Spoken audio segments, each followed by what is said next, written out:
Alright guys, today I'm going to be showing you how to do a CPVC coupler mod. They're pretty easy. This is a custom modded barrel I've made earlier today. It's just hot glue, CPVC, and duct tape. I've got all those things here and I'm going to show you how to make your very own. I'm using my eliminator for this because it's well suited to CPVC mods. Now the general consensus is that you want a barrel somewhere between 5 and 6 inches in length for that, so when you add these two together you get that much, but I'm doing a coupler mod for speed loading and all sorts of great stuff. So first I want to permanently anchor that. I'm going to do that by taking hot glue, running a bead along it, and then twisting that into my eliminator.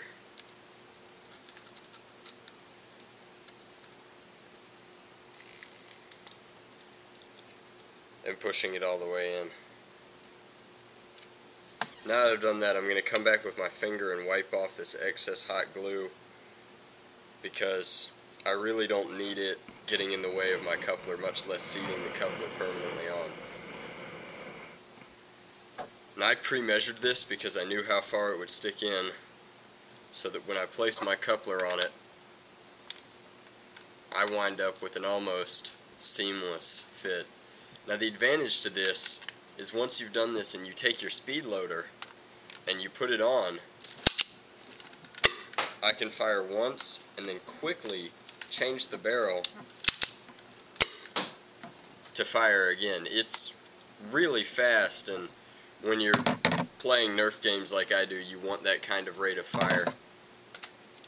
As you can see, it's 7 different barrels, all of which can be preloaded. And I thought that looked really cool, but I'm going to show you how to make a Speedloader exactly like this.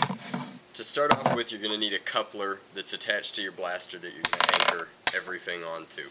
But assuming that you've already anchored a coupler onto your blaster, you're going to come in, and I'm just going to make a 2-barreled Speedloader, and you're going to make it like this. You take your barrels and you run a bead of glue down each side so that when you put them together, you have enough width in between them that the coupler isn't going to block off on either. If you try putting them all together like this, then when you go to put your coupler on, it won't fit, and that's not what you want. So now I've got a bead of glue on each one. I'm going to put one more bead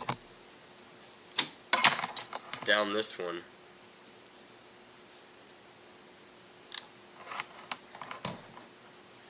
so that I can lock the two together.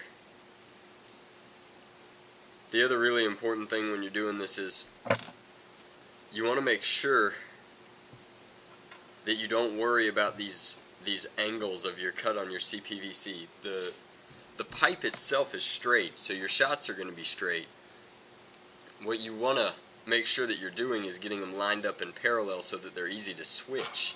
If one's a little off when the other one's lined up and ready to fire, it doesn't matter because you're not firing out of that one at the time. They kind of auto-correct in that manner. Also, as you can see in mine, you want to make sure that you leave a space at the bottom clear of hot glue so that again you have room to put the coupler on when you want to do that. And after you've got this and it's mostly set, you take your duct tape and you wrap the 2 barrels so that you know that they're going to stay together and you don't have to worry about your hot glue bending or breaking, because this really anchors the 2 together. I like to go around 3 times, but you can do whatever you want. I'm going to take my army knife and cut that.